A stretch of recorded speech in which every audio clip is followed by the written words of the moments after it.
About the author को पढ़ लेते हैं। लिखा हुआ है Ashokamitran was a Tamil writer. ये जो राइटर है हमारे वह है एक Tamil writer. Recounts his years at Gemini Studios in his book my years with boss.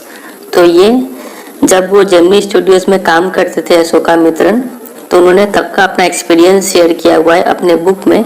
उस बुक का नाम है my years with boss, which talks of the influence of movies on every aspect of life in India।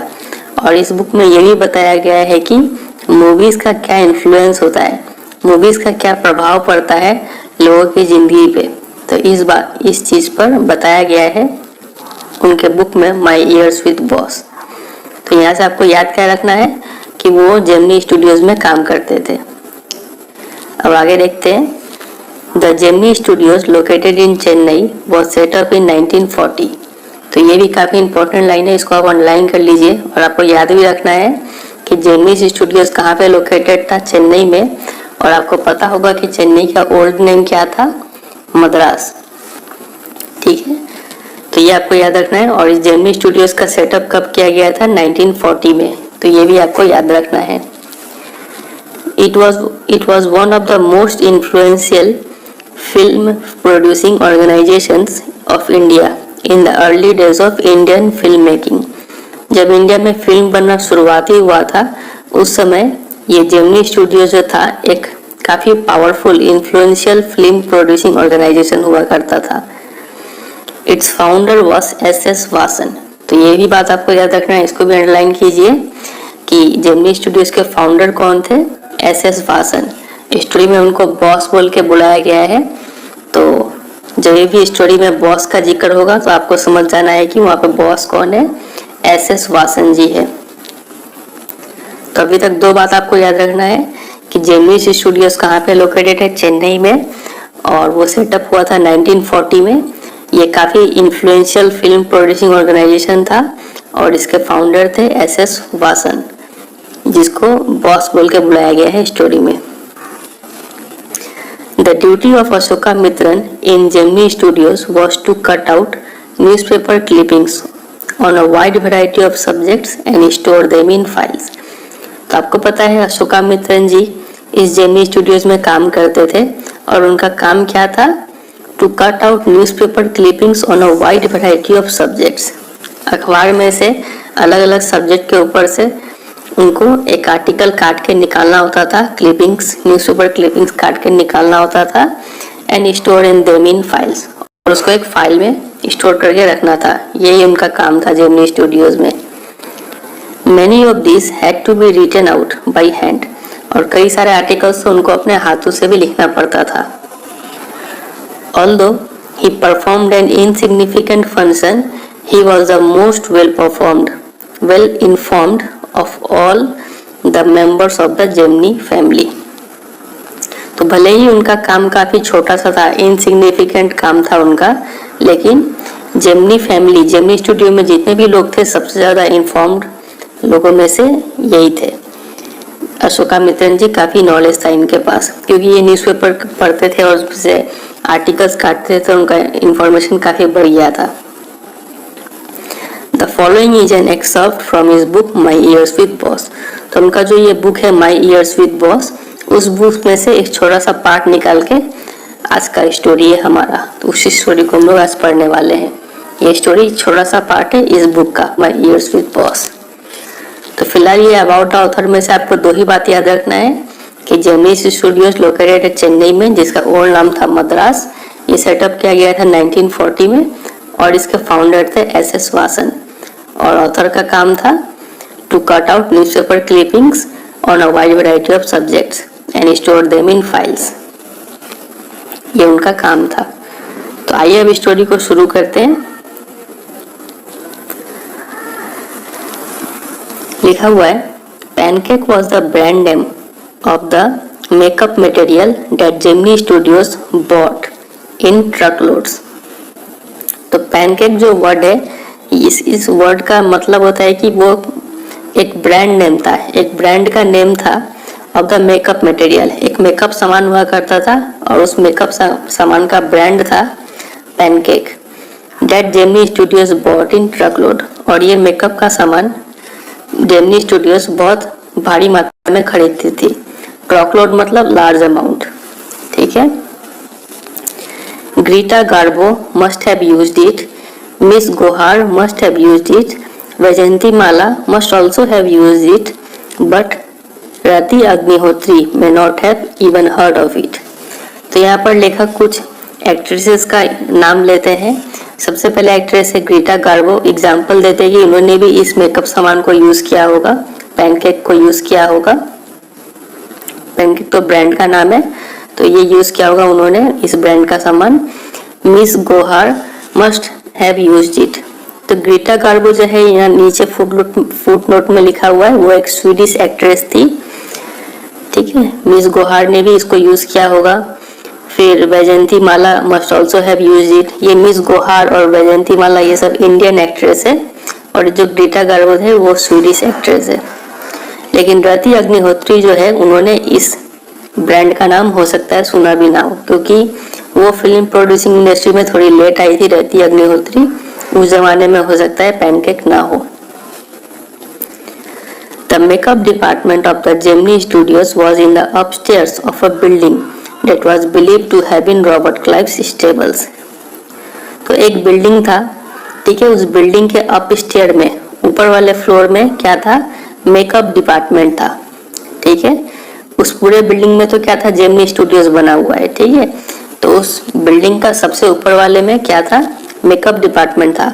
और वो जो building जो था माना जाता था कि वो एक समय में रॉबर्ट क्लाइव का स्टेबल हुआ करता था। स्टेबल मतलब ऐसा जगह, ऐसा बिल्डिंग जहाँ पे घोड़ों को रखा जाता हो, हॉर्सेस को रखा जाता है, उसको बोलते हैं स्टेबल्स। और आपने हिस्ट्री पढ़ा होगा तो रॉबर्ट क्लाइव सर का नाम तो सुना ही होगा। एक ब्रिटिश सोल्जर थे ये, तो इनका स्टेबल हुआ करता था वो बिल्डिंग। तो वही बिल्डिंग आज जेमिनी स्टूडियोज बना हुआ है, और उस बिल्डिंग के अपस्टेयर में क्या है, मेकअप डिपार्टमेंट है। उम्मीद करते हैं आपको यहाँ तक क्लियर होगा। अब आगे बढ़ते हैं। A dozen other buildings in the city were said to have been his residence। और ऐसे ही बिल्डिंग जैसा कि जेमिनी स्टूडियोज है, वैसे कई सारे बिल्डिंग, दर्जनों बिल्डिंग उस सिटी में, मतलब चेन्नई सिटी में या फिर मद्रास सिटी में बोला जाता है कि वो उनका ही था, वो उनका घर हुआ करता था। For his brief life and even a briefer stay in Madras, Robert Clive seems to have done a lot of moving। तो उनका छोटे से समय में, छोटे से जीवन काल में और भी छोटे समय में जब वो मद्रास में रहते थे, बहुत कम समय के लिए मद्रास में रहे रॉबर्ट क्लाइव ने उसी कम समय में क्या कर लिया, have done a lot of moving। वो काफी ज्यादा ट्रैवल करते थे। Besides fighting some impossible battles in remote corners of India। और इसके अलावा वो कुछ बहुत ही भयंकर युद्ध भी किए थे वो, जिसमें वो जीते थे। एंड मैरिंग, और उसी को कम समय में उन्होंने शादी भी कर लिया था। किससे, अ मेडन मतलब एन अनमैरिड गर्ल, ठीक है, जिसका शादी ना हुआ हो, ऐसा लड़की से उन्होंने शादी भी किया था। कहाँ पे शादी किया था, in saint Mary's church in fort saint George in Madras, इस जगह पे उन्होंने शादी किया था। तो देखिए अब यहाँ पे मद्रास का जिक्र हुआ है, तो आप समझ गए होंगे। अब आगे कंटिन्यू करते हैं। The makeup room had the look of a hair cutting saloon with lights at all angles around half a dozen large mirrors. तो जो मेकअप डिपार्टमेंट था ऊपर में, बिल्डिंग का ऊपर में मेकअप डिपार्टमेंट था, वहाँ पे जो मेकअप रूम था, तो वो मेकअप रूम देखने में ठीक एक हेयर कटिंग सैलून जैसा दिख रहा था वो, जहाँ पे लाइट्स लगे हुए थे हर एक एंगल से, और half a dozen large mirrors, लगभग 6-7 शीशे लगे हुए थे उस रूम में। There were all incandescent lights, incandescent lights जल रही थी। इनकैंडेसेंट लाइट्स क्या होता है, जैसे पुराने जमाने के बल्ब होते थे, आप पिक्चर में देख पा रहे होंगे, इसमें से येलो लाइट निकलता है, काफी ज्यादा हीट भी छोड़ता है ये। तो उस टाइप के लाइट स्टेज पे जलते थे, रूम में जलते थे। So you can imagine the fiery misery of those subjected to makeup. तो आप इमेजिन कर सकते हैं कि कितना दुख बर्दाश्त करना पड़ता होगा उन लोगों को जो लोग अपने से चेहरे पर मेकअप करवाते होंगे। काफी दुख उन लोगों को झेलना पड़ता था। दुख कैसा कि जब इनकैंडेसेंट लाइट जब उनके ठीक चेहरे के सामने जब जलता हो और आसपास 6-7 शीशे भी हो तो वहां से रिफ्लेक्शन भी होकर सब चेहरा पर ही आ रहा होगा, तो काफी ज्यादा हीट उनको बर्दाश्त करना पड़ता था। ठीक है, उम्मीद करता है आपको यहाँ तक क्लियर होगा। यहाँ पे जो वर्ड है फियरी, इसका मतलब होता है रेड हॉट।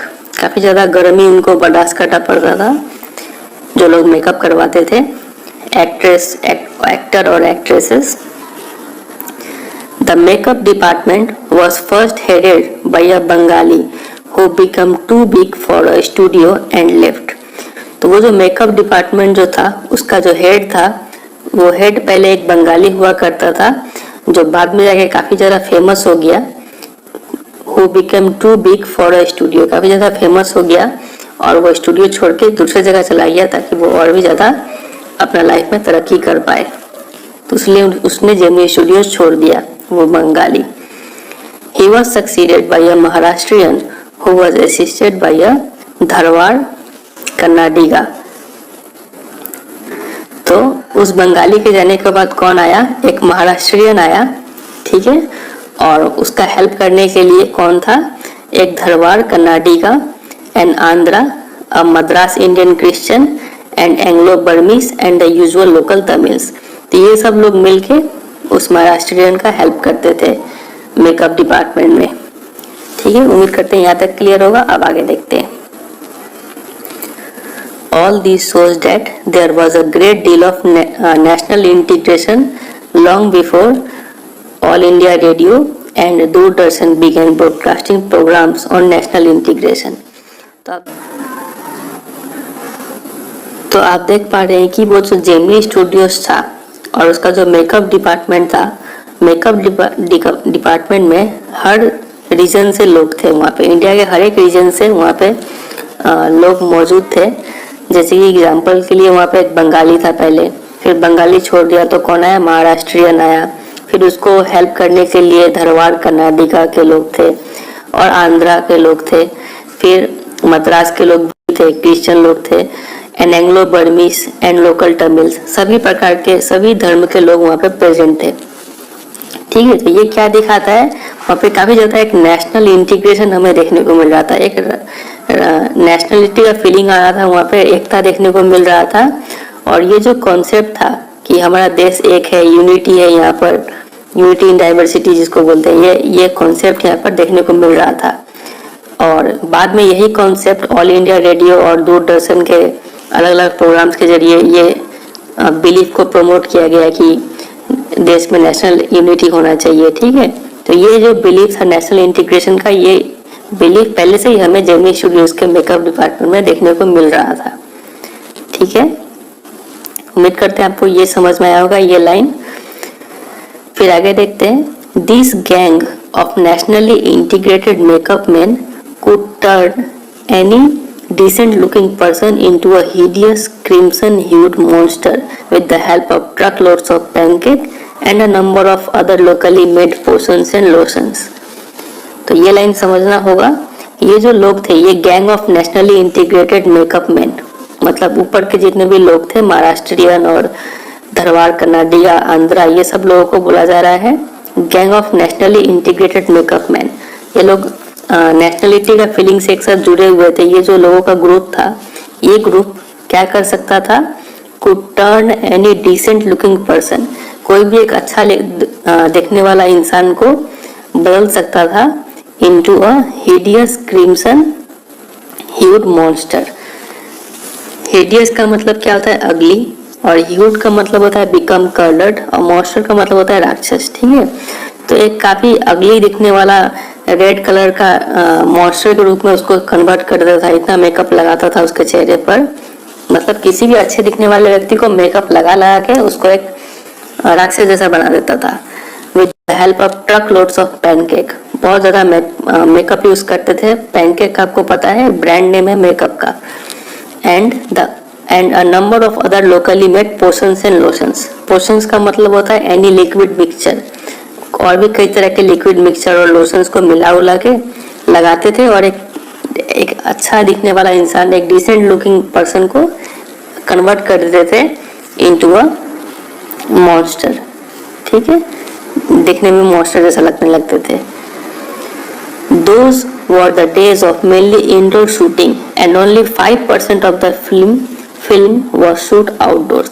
और उन जमानों में फिल्म का जो शूटिंग था वो मेनली इंडोर हुआ करता था, स्टेज पे हुआ करता था, एक ही रूम में हुआ करता था और only 5% of the film was shot outdoors.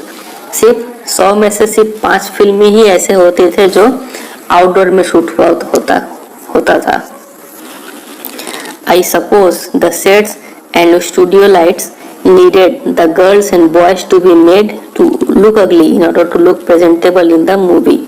तो लेखक बोलते हैं कि उन्हें ऐसा लगता था कि ये जो सेट्स है और स्टूडियो लाइट है, इन्हें इन सब चीज़ों को क्या चाहिए कि इंसान को अगली बना दो, तभी वो लोग प्रेजेंटेबल दिखेंगे मूवी में।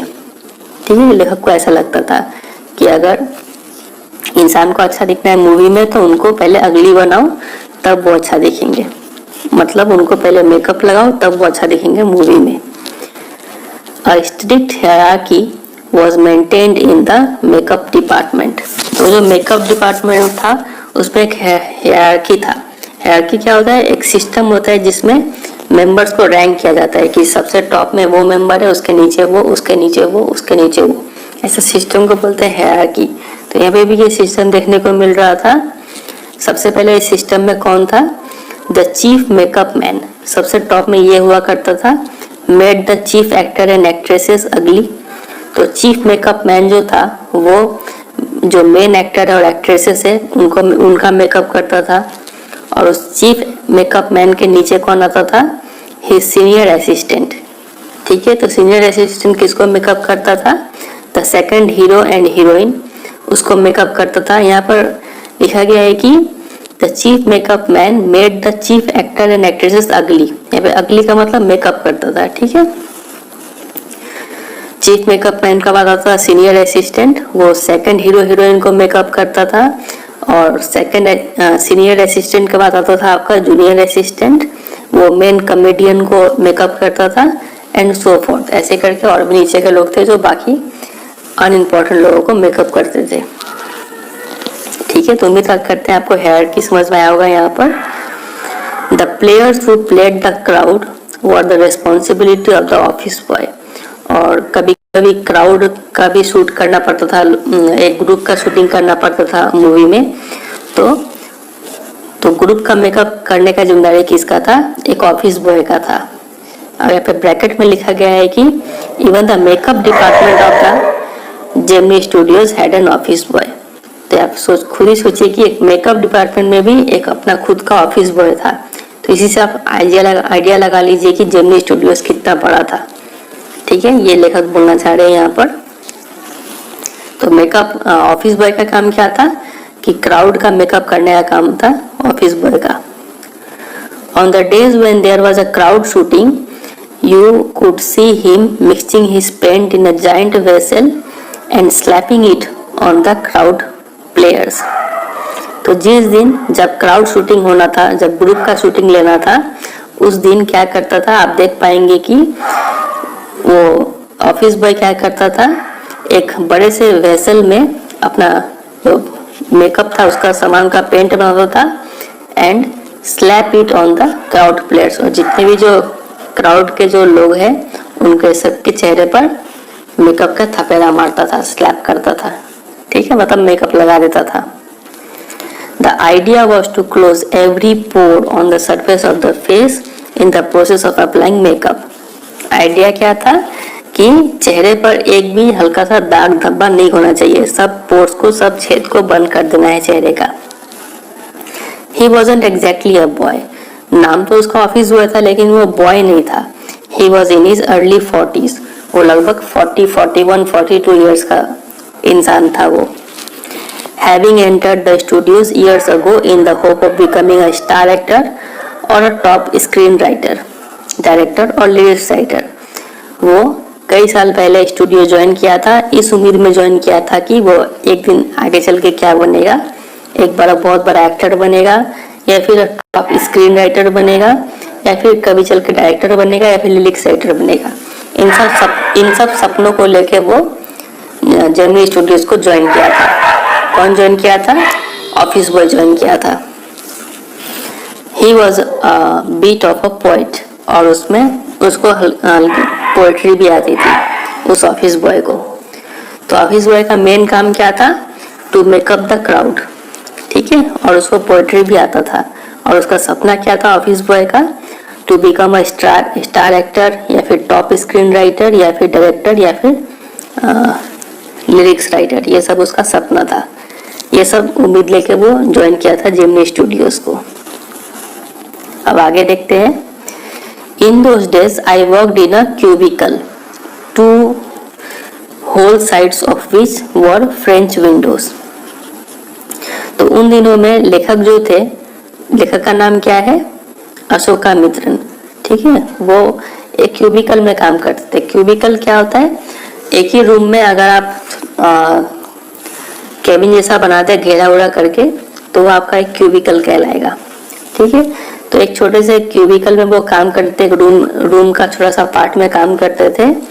और उस क्यूबिकल का two whole sides of which were French windows. Cubicle का दोनों साइड में क्या था? फ्रेंच विंडोज था। फ्रेंच विंडोज क्या होता है? आप पिक्चर में देख पा रहे होंगे, उसको बोलते हैं फ्रेंच विंडोज, ठीक है। I did not know at that time they were called French windows. तो ये तो लेखक को भी पता नहीं था कि उस टाइप की खिड़की को बोलते हैं French Windows. Seeing me sitting at my desk tearing up newspapers day in and day out, most people thought I was doing next to nothing. तो लोग मुझे देखते थे कि मैं अपने डेस्क पे बैठ के न्यूज़पेपर काट रहा हूँ, दिन रात न्यूज़पेपर को काट रहा हूँ। तो वो लोग सोचते थे कि हम कुछ भी नहीं कर रहे, हम सिर्फ बैठे रहते हैं। It is likely that the boss thought likewise too. और ऐसा हो सकता है कि बॉस भी ऐसा ही सोचते हो। आपको पता है बॉस कौन है यहाँ पर? SS वासन जी है बॉस, वो उसके फाउंडर थे। So anyone who felt I should be given some occupation would barge into my cubicle and deliver an extended lecture. तो ऐसा जब भी किसी को लगता था कि मेरे को कोई काम देना चाहिए, तो वो लोग जल्दी से आते थे मेरे कैबिन में, मेरे क्यूबिकल में आते थे और डिलीवर मतलब देते थे, एक लंबा चौड़ा भाषण देते थे कि ये तुम ये काम करो, वो काम करो। The boy in the makeup department had decided I should be enlightened on how great literary talent was being allowed to go waste in a department fit only for barbers and perverts. तो वो जो office boy था makeup department में, उसने भी ये decide कर लिया था कि वो अपना पोएट्री आके मुझे सुनाएगा। Had decided I should be enlightened on how great literary talent was being allowed to go waste. वो मुझे ये बताने में भिड़ गया कि कैसे एक कितना अच्छा लिटरेरी टैलेंट इस मेकअप डिपार्टमेंट में वेस्ट हो जा रहा है। और ये मेकअप डिपार्टमेंट सिर्फ किसके लिए है? सिर्फ बार्बर्स मतलब सिर्फ नाइयों के लिए है जो चूल काटे, एंड परवर्ट्स। परवर्ट मतलब ऐसा इंसान जो अपने सेक्स के ऑपोजिट बिहेव करता हो, मेल है तो फीमेल जैसा बिहेव करता हो, उसको बोलते हैं परवर्ट्स। बोलते हैं कि ये मेकअप डिपार्टमेंट सिर्फ ऐसे लोगों के लिए फिट है, मतलब बार्बर्स और परवर्ट के लिए फिट है। तो उस डिपार्टमेंट में एक बहुत ही ग्रेट लिटरेरी टैलेंट वेस्ट हो रहा था। मतलब ऑफिस में अपने बारे में बोल रहे हैं कि मेरा टैलेंट यहाँ पे रह के वेस्ट हो रहा है, मेरा टैलेंट इस जेमिनी स्टूडियोज में वेस्ट हो रहा है। तो ऑफिस बॉय ये अक्सर बताते रहता था लेखक को। Soon I was praying for crowd shooting all the time. Nothing short of it could save me from his epics. तो तुरंत ही लेखक प्रे करने लगे कि क्यों ना जल्दी से जल्दी क्राउड शूटिंग हो, क्योंकि क्राउड शूटिंग ही ऐसा वक्त था जब वो ऑफिस बॉय बिजी होता था और वो क्राउड पे मेकअप लगाता था, मतलब ग्रुप के लोगों को मेकअप लगाता था वो। और जब वो मेकअप लगाने में बिजी होता था तब लेखक को जबरदस्ती का उसके लॉन्ग एपिक्स एपिक्स मतलब होता है लॉन्ग पोएम्स, लंबे लंबे पोएम सुनने से राहत मिलता था उसको, ठीक है। नहीं तो ऑफिस बॉय जब भी फ्री रहता था तो वो लेखक को आके अपना पोएम सुनाने लगता था और ये भी सुनाता था कि कैसे उसका लिटरेरी टैलेंट वेस्ट हो रहा है इस जेमिनी स्टूडियोज में। तो इन सब बातों से वो फ्री होने के लिए वो हमेशा प्रे करता था कि जल्दी से जल्दी क्राउड शूटिंग हो, ठीक है। ये क्राउड शूटिंग ही ऐसा वक्त था जब वो राहत महसूस करता था। Nothing short of it could save me from his epics, ठीक है। अब आगे कंटिन्यू करते हैं। In all instances of frustration you will always find the anger directed towards a single person openly और covertly, and this man of the makeup department was convinced that all his woes, ignominy and neglect were due to Kothamangalam Subbu. तो जब भी अक्सर कोई भी जब इंसान जब फ्रस्ट्रेट होता है, गुस्सा होता है, तो हम लोग हमेशा अपना गुस्सा एक इंसान की तरफ निकालने की कोशिश करते हैं, आइदर ओपनली और कोवर्टली। कोवर्टली मतलब सीक्रेटली, हिडनली, ठीक है, ऊपरी तौर से या फिर अनजाने तरीके से हम लोग अपना गुस्सा एक इंसान पर निकालने की कोशिश करते हैं। और ये जो इंसान था यहाँ पे, मतलब जो ऑफिस बॉय था मेकअप डिपार्टमेंट का, उसको ये कन्विंस हो गया था, वो ये मान चुका था कि उसका जितना भी बोझ है, जितना भी दुख है, इग्नोमिनी, इग्नोमिनी मतलब डिसग्रेस, उसको जो असम्मान का सामना करना पड़ता है, ठीक है, बेइज्जती झेलना पड़ता है, नेग्लेक्ट, यहाँ पे जो लोग उसको नेग्लेक्ट कर रहे हैं, इन सब का कारण क्या है? एक ही इंसान है, और वो इंसान कौन है? कोठामंगलम सुब्बू, ठीक है। तो आपने देखा कि स्टोरी कैसे शिफ्ट हो रहा है। पहले उन्होंने जेमिनी स्टूडियोज के बारे में बताया, ठीक है, फिर उन्होंने जेमिनी स्टूडियोज के बाद उसका सिस्टम को बताया, हायरार्की के बारे में बताया, फिर उसके बाद ऑफिस बॉय के बारे में बताया। अब ऑफिस बॉय से शिफ्ट हो रहा है स्टोरी किस पर? कोठामंगलम सुब्बू के बारे में। अब उनके बारे में थोड़ा बात बताया जाएगा, चलिए देखते हैं क्या बताया गया है उनके बारे में। Subbu was number 2 at Gemini Studios. तो सेकंड इंपॉर्टेंट मैन कौन था जेमिनी स्टूडियोज में? सुब्बू था। फर्स्ट में तो कौन था? बॉस होगा। बॉस कौन है? SS वासन, ठीक है। और बॉस के बाद सेकंड नंबर में इंसान कौन था? सुब्बू, कोठामंगलम सुब्बू थे। He could not have had a more encouraging opening in films than our grown-up makeup boy had. ठीक है, तो यहाँ पे दो इंसान का कंपैरिजन किया गया है। एक इंसान तो आपका है ऑफिस बॉय और दूसरा है सुब्बू, ठीक है। तो बोला जा रहा है कि सुब्बू को he could not have had a more encouraging opening in films than our grown-up makeup boy had. तो ये जो ऑफिस बॉय था उसको काफी अच्छा अपॉर्चुनिटी मिला था यहाँ पे काम करने का, तो ऐसा अपॉर्चुनिटी सुब्बू को नहीं मिला था। कैसे नहीं मिला था देखते हैं। On the contrary he must have had to face more uncertain and difficult times. ये जो सुब्बू था उसको काफी ज्यादा अनसर्टेन और डिफिकल्ट टाइम्स का सामना करना पड़ा था, क्योंकि for when he begin his career, क्योंकि जब उसने अपना करियर शुरू किया था, सुब्बू ने जब अपना करियर शुरू किया था, there were no formally established film producing companies और स्टूडियोज। तो तब इंडिया में उतना ज्यादा कोई भी अच्छा फिल्म प्रोड्यूसिंग कंपनी या फिर स्टूडियो नहीं था।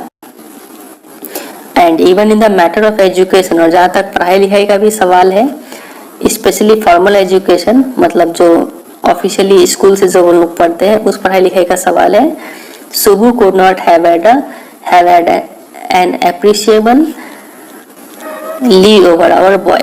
तो सुब्बू ज्यादा पढ़ा लिखा नहीं था उस ऑफिस बॉय के तुलना में। But by virtue of being born a Brahmin, लेकिन उसके पास एक क्वालिटी था, वर्च्यू मतलब क्वालिटी, वो क्वालिटी क्या था कि वो एक ब्राह्मण था। अ वर्च्यू इंडीड, ये क्वालिटी था ब्राह्मण होना, क्योंकि he must have had exposure to more affluent situations, क्योंकि वो ब्राह्मण था तो उसको काफी एफ्लुएंट मतलब होता है रिच, काफी वेल्दी सिचुएशन में वो पला बड़ा होगा, उसको एक्सपोज किया होगा, वो मतलब उसमें वो एक्सपोज हुआ होगा, एक्सपोजर मिला होगा उसको, एंड पीपल, और काफी बड़े बड़े लोगों के साथ उसका उठना बैठना होगा, तो ये उसका एक क्वालिटी था।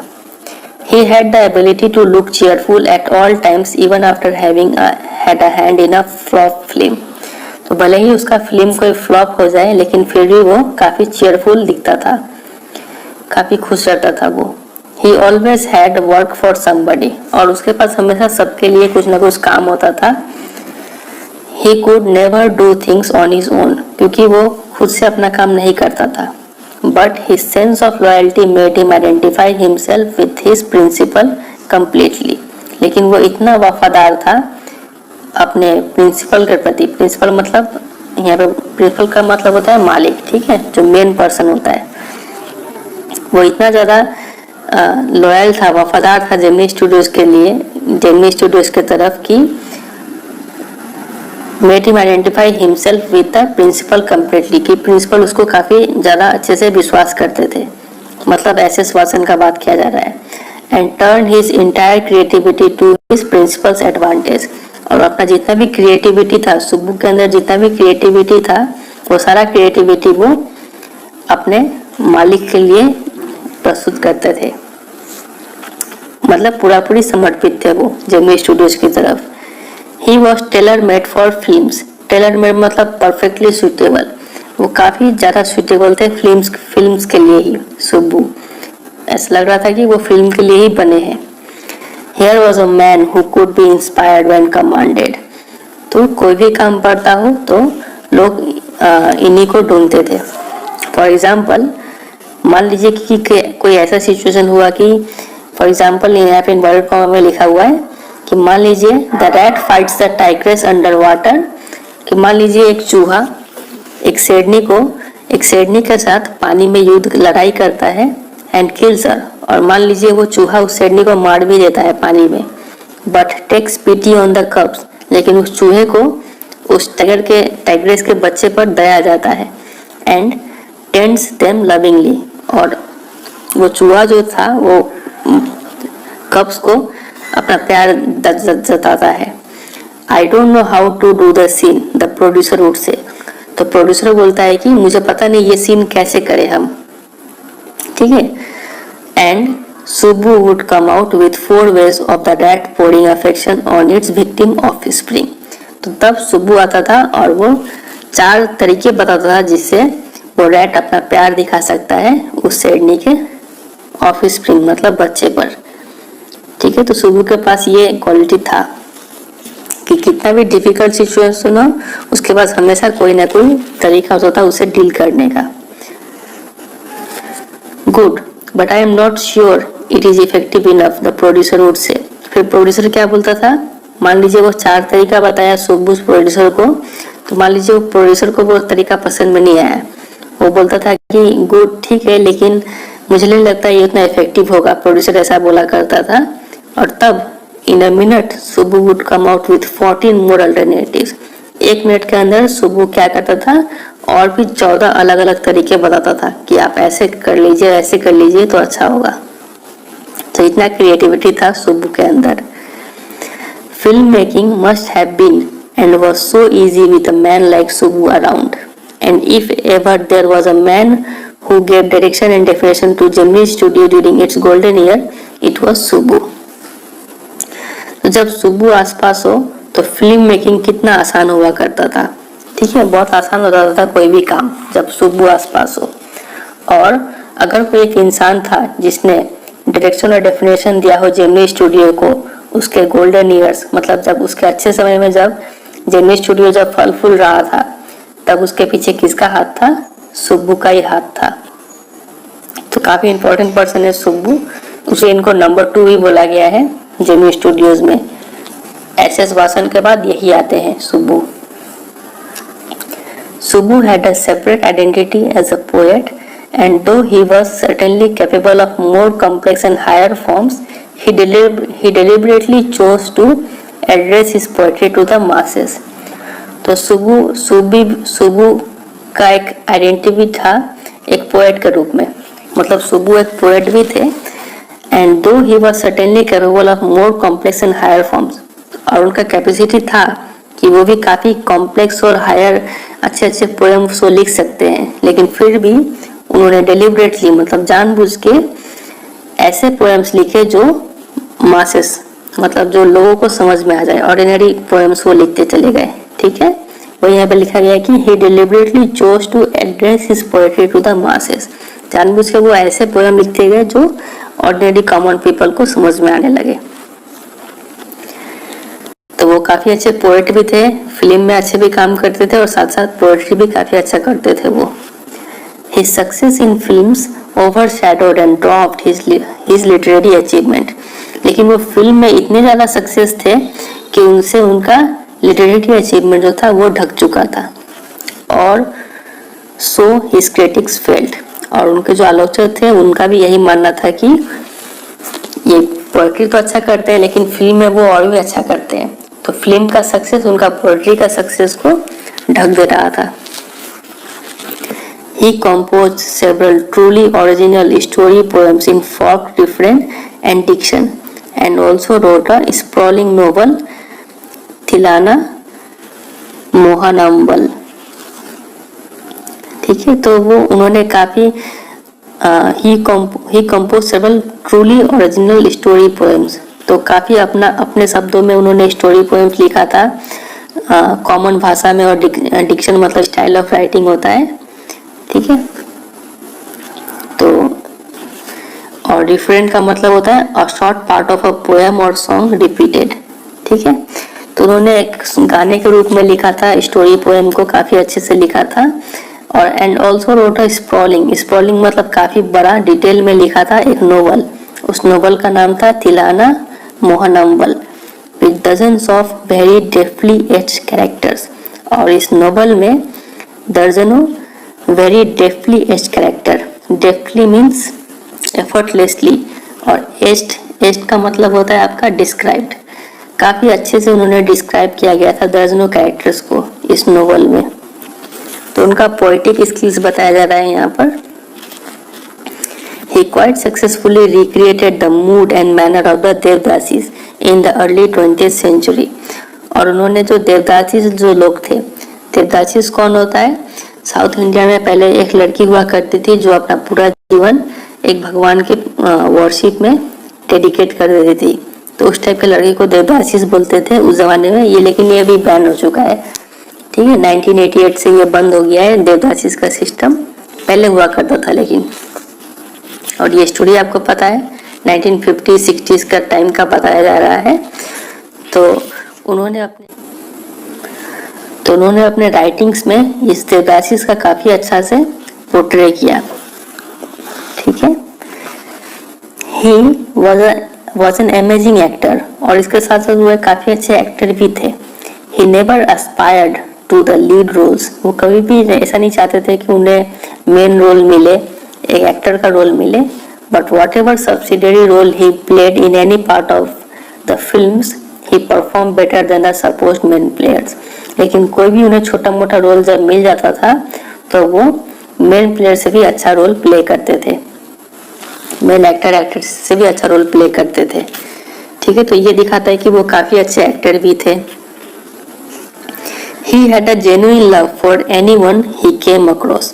और कोई भी इंसान जब उनसे मिलता था तो उनके दिल में सबके लिए प्यार भरा हुआ था सुबू के अंदर।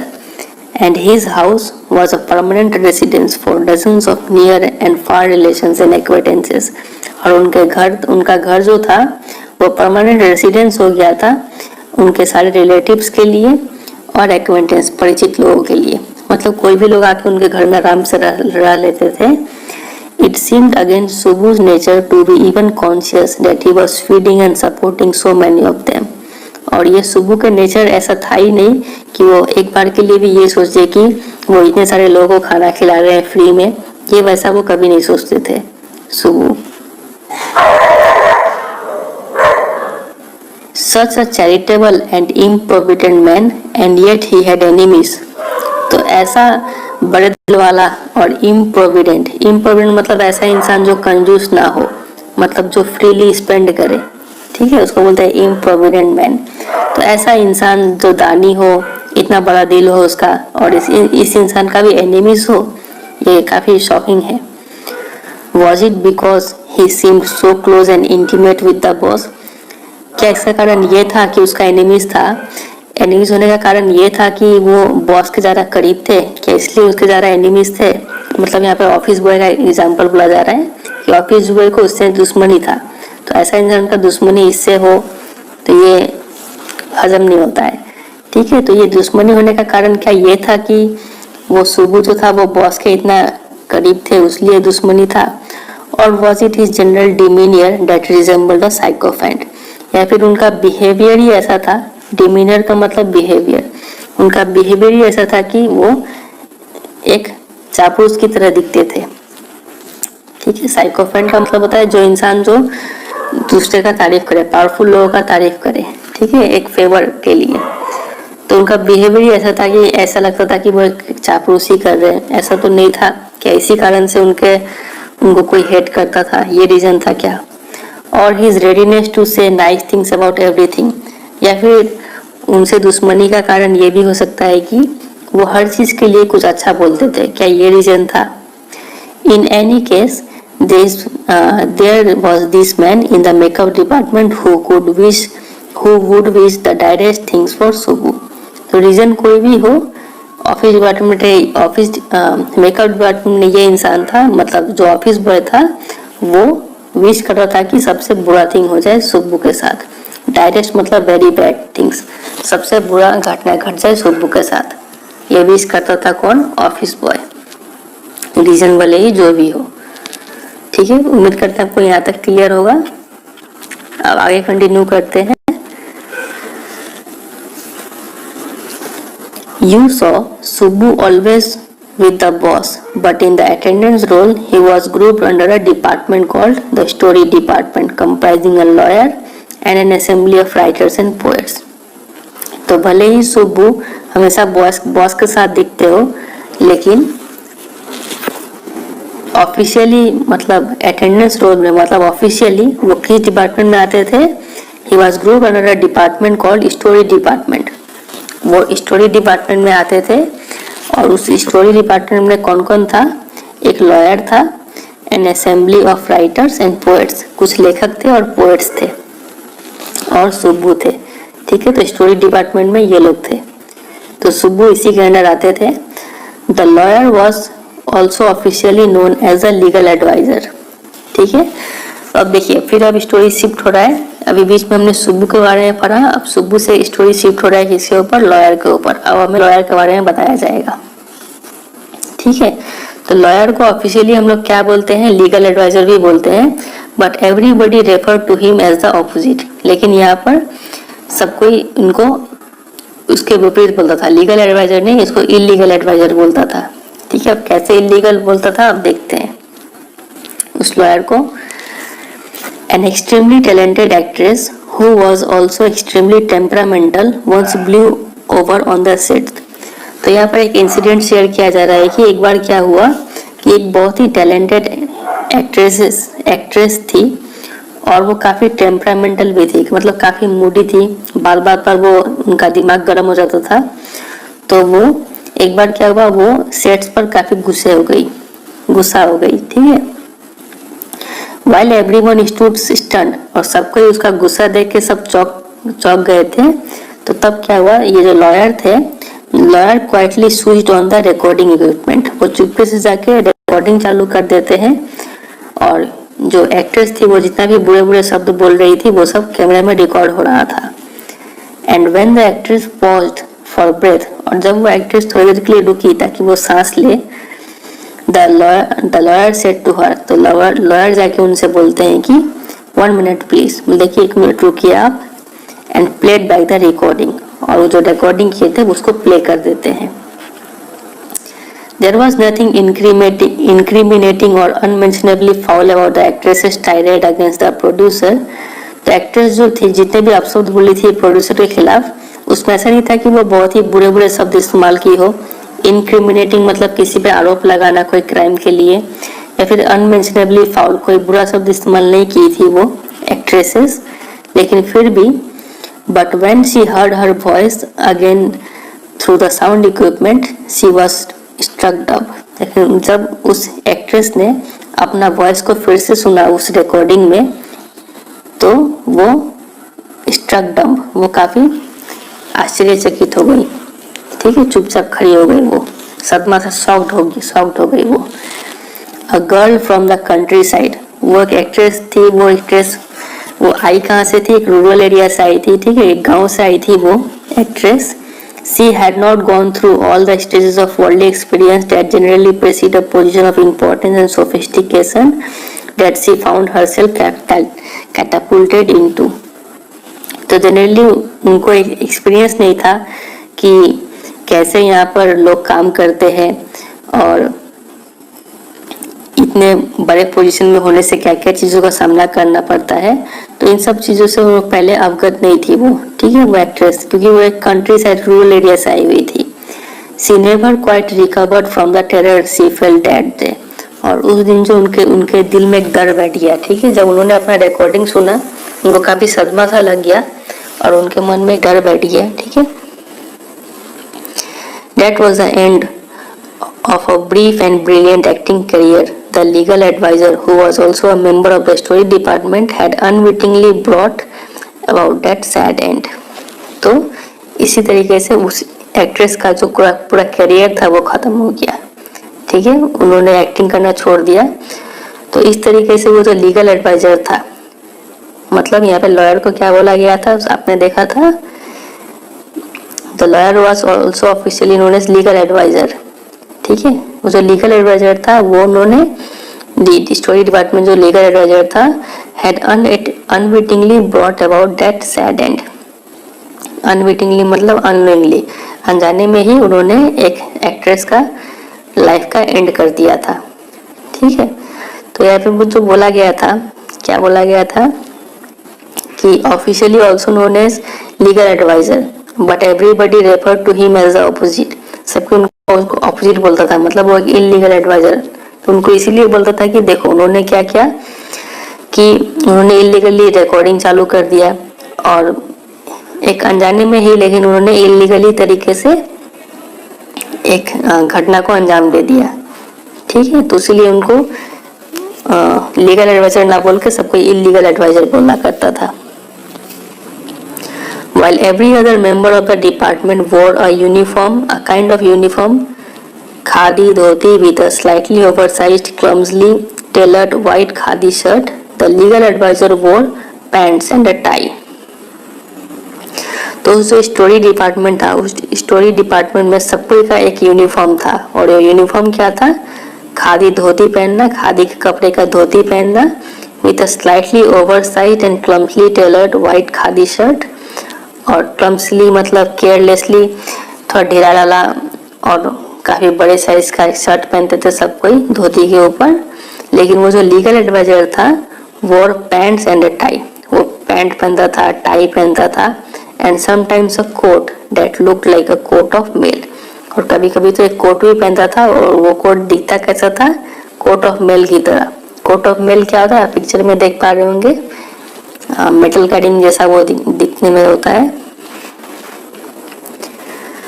often he looked alone and helpless, और वो अक्सर अकेला ही दिखता था और लाचार सा दिखता था वो lawyer. A man of cold logic in a crowd of dreamers. और वो स्टोरी डिपार्टमेंट में तो सब तो पोएट और लेखक लोग बैठे हुए थे और वो लोग हमेशा ड्रीम करते थे, लेकिन ये जो लॉयर था वो लॉजिकल पर्सन था, उसको हर चीज़ में लॉजिक चाहिए होता था। तो इसलिए वो हमेशा अपने आप को अकेला महसूस करता था और हेल्पलेस महसूस करता था। A neutral man in the assembly of Gandhiites and Khadiites. तो वो न्यूट्रल मैन था और उस भीड़ में जहाँ पे सभी लोगों का सोच गांधी जी से प्रेरित था, खादी से प्रेरित था, ठीक है। उस भीड़ में वो अपने आप को एक अलोन और हेल्पलेस महसूस करते थे। Like so many of those who were close to the boss, he was allowed to produce a film, and though a lot of raw stock and pancake were used on it, not much came of the film. तो ऐसा होता था कि जो boss के करीब होता था उसको एक फिल्म प्रोड्यूस करने का मौका मिलता था। तो इस लॉयर को भी एक फिल्म प्रोड्यूस करने का मौका मिला, लेकिन भले ही उस फिल्म में बहुत रॉ स्टॉक और मतलब मटेरियल्स और पैनकेक यूज हुआ हो, मेकअप का सामान यूज हुआ हो, लेकिन not much came of the film, लेकिन फिल्म से ज़्यादा सक्सेस मिला नहीं। जो इस लॉयर ने प्रोड्यूस किया था। Then one day the boss close down the story department. फिर एक दिन ने उस बॉस ने क्या किया, स्टोरी डिपार्टमेंट को बंद कर दिया। आपको पता है बॉस का नाम क्या है? SS वासन, याद रखिएगा। उन्होंने स्टोरी डिपार्टमेंट बंद कर दिया। And this was perhaps the only instance in all human history where a lawyer lost his job because the poets were asked to go home. और ये इतिहास में पहली बार हुआ इंसान के इतिहास में कि एक लॉयर ने अपना जॉब खो दिया क्योंकि पोएट्स को घर जाने के लिए बोल दिया गया था। यहाँ पर सरकास्टिक रिमार्क किया गया है कि पोएट्स का काम खत्म हुआ, मतलब एक लॉयर का काम भी खत्म हो गया साथ में। अब आगे कंटिन्यू करते हैं। Gemini studio was the favourite haunt of poets like HDS Yogiyar, Sangu Subramanyam, Krishna Sastri and Harindranath Chattopadhyay. तो जेमिनी स्टूडियोज में ये सब पोएट्स फ्रीक्वेंटली विजिट करते थे। इन लोगों का फेवरेट प्लेस हुआ करता था Gemini studio. It had an excellent mess which supplied good coffee at all times of the day. और वहाँ पे एक बहुत ही अच्छा मेस भी था। मेस मतलब ऐसा जगह जहाँ पे खाना वाना बनता हो। तो उस मेस में काफ़ी अच्छा कॉफ़ी बनता था और वो कॉफ़ी दिन भर सप्लाई होता था and for the most part of the night. और रात में भी मिलता था वो कॉफ़ी, काफ़ी अच्छा होता था वो। इन पोएट्स को काफ़ी पसंद आता था। Those were the days when Congress rule meant prohibition and meeting over a cup of coffee was rather satisfying entertainment। और उन दिनों में कांग्रेस का रूल होना मतलब प्रोहिबिशन था, काफ़ी सारी चीज़ पर रोक लगा हुआ था। अब ये प्रोहिबिशन क्या होता है, कांग्रेस रूल क्या होता है, फिलहाल नहीं जानने से भी चलेगा, बाद में दिमाग लाएंगे इस पे। और जब इतना सारा प्रोहिबिशन लगा हो तो और ऐसा मीटिंग हो जाए जहाँ पे इतना अच्छा कॉफ़ी मिलता हो, जो काफ़ी सेटिस्फाइंग एक्सपीरियंस था सभी के लिए। सभी पोएट्स को काफ़ी अच्छा लगता था यहाँ पे आना। Barring the office boy and a couple of clerks, everybody else at the studio radiated leisure, a prerequisite for poetry. तो वो ऑफिस बॉय को छोड़ के और कुछ क्लर्क को छोड़ के जितने भी लोग थे जेमिनी स्टूडियो में, उन सबको काफ़ी मस्ती करते थे वो लोग। और यही लीजर जरूरी है एक अच्छा पोएट्री लिखने के लिए, ठीक है। प्री रिक्विजिट मतलब नेसेसरी है एक अच्छा पोएट्री के लिए। Most of them were khadi and worship Gandhi ji. और ज़्यादातर पोएट्स जो थे और जितने भी लोग थे जेमिनी स्टूडियो में, सभी खादी पहनते थे और गांधी जी का वर्शिप करते थे, वो काफ़ी मानते थे। But beyond that they had not the faintest appreciation for political thought of any kind। लेकिन भले ही वो लोग खादी पहनते हो और गांधी जी को मानते हो, लेकिन उनका पॉलिटिकल थॉट कहीं से भी कुछ भी लेना देना नहीं था गांधी जी से, ठीक है। पॉलिटिकल थॉट किसी का भी कुछ भी नहीं था। Naturally they were all averse to the term communism. और ये स्वाभाविक है कि सभी लोग एवर्स मतलब डिसलाइक करना, हेट करना। सभी लोगों को नफरत था कम्युनिज्म शब्द से। अभी कम्युनिज्म क्या होता है ये आपको पता है तो पता है, नहीं पता है तो नहीं जाने से भी चलेगा। आगे कंटिन्यू करते हैं। A communist was a godless man. एक कम्युनिस्ट वो इंसान होता है जिसका कोई भगवान नहीं होता है, ठीक है। गॉडलेस मैन होता है वो। ही हैड नो फिलियल और कॉन्जुगल लव। उसको ना अपने बच्चों से प्यार होता है, ना अपने पत्नी से या फिर पति से प्यार होता है। कंजुगल मतलब अपने स्पाउस से प्यार नहीं होता है और फिलियल मतलब अपने सन डॉटर से प्यार नहीं होता है। He had no compunction about killing his own parents और हिज चिल्ड्रन। और कंपंक्शन का मतलब होता है आपका कि कोई उसको रोकथाम नहीं होता है,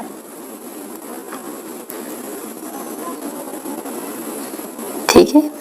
उसको अपने पेरेंट्स को मारने में, अपने बच्चों को मारने में उसको कोई हल्का सा भी हिचकिचाहट नहीं होता है। He was always out to cause and spread unrest। वो हमेशा घर से बाहर निकलता है क्या करने के लिए, हर जगह अनरेस्ट मतलब अफरा तफरी मचाने के लिए और वायलेंस करने के लिए वो अपने घर से निकलता है। Among innocent and ignorant people, और लोगों में वो काफ़ी दहशत फैला के छोड़ता है। कौन? एक कम्युनिस्ट, ठीक है। Such notions were which prevailed everywhere else in South India at that time। also naturally floated about vaguely among the khadi clad poets of Gemini Studios. तो ये जो बिलीफ था कि एक कम्युनिस्ट ऐसा इंसान होता है, ये बिलीफ साउथ इंडिया में हर जगह फैला हुआ था और यही बिलीफ जेमिनी स्टूडियोज में भी फैला हुआ था। और जेमिनी स्टूडियोज में थे कौन? खादी कपड़े पहने हुए पोएट्स लोग थे। तो उन पोएटों का भी यही विचार था, तो इसीलिए सबको ये हेट करते थे कम्युनिज्म शब्द से। Evidence of it was soon forthcoming, और इतना हेट करते थे उस हेट का सबूत हमें बहुत जल्द देखने को मिलने वाला था। When Frank Bushman's moral D-armament army, ठीक है, MRA इसको बोलेंगे शॉर्ट में। तो जब फ्रैंक बुशमैन का मोरल आर्मामेंट आर्मी सम 200 स्ट्रॉन्ग, लगभग 200 लोगों का आर्मी था, वो विजिटेड मद्रास। ये लोग जब मद्रास में आए समटाइम्स इन 1952 के समय में, they could not have found a warmer host in India than the Gemini Studios. उनको जेमिनी स्टूडियो से अच्छा होस्ट नहीं मिलने वाला था।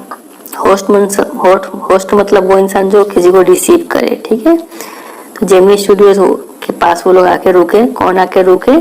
फ्रैंक बुशमैन का MRA, moral rearmament army. Someone called the group an international circus, तो लोग उन्हें इंटरनेशनल सर्कस बोल के बुलाते थे इन 200 लोगों का ग्रुप को, जिसको MRA बोलते हैं। They weren't very good on the trapeze, ट्रेपेजी में वो लोग उतने अच्छे नहीं थे। ट्रेपेजी क्या होता है? आप सर्कस में देखे होंगे कि ऊपर एक लकड़ी पकड़ के लोग अपना कर्तव्य दिखाते हैं, आप पिक्चर में देख पा रहे होंगे, उसको बोलते हैं ट्रेपेजी। तो वो लोग इस ट्रेपेजी में उतना एक्सपर्ट नहीं थे। And their acquaintance with animals was only at the dinner table, और एनिमल से भी वो उतना परिचित नहीं थे। एनिमल से सिर्फ वो डिनर टेबल तक ही परिचित थे, मतलब वो नॉनवेज खाते थे बस, और उतना ज़्यादा एनिमल्स में वो कर्तव्य नहीं दिखा पाते थे। But they presented 2 plays in the most professional manner, लेकिन उन्होंने 2 प्ले करके दिखाया, 2 नाटक करके दिखाया, काफ़ी अच्छे तरीके से करके दिखाया। और वो 2 प्ले कौन सा था? There Jotham valley and the forgotten factor. ये 2 प्ले है, आपको याद रखना है। MRA ने 2 प्ले कौन सा परफॉर्म किया था? Jotham valley and the forgotten factor. ये जो 2 प्ले उन्होंने परफॉर्म किया, ran several shows in Madras, और इसका कई सारे शोज चले मद्रास में। along with the other citizens of the city, the Gemini family of 600 saw the place over and over again।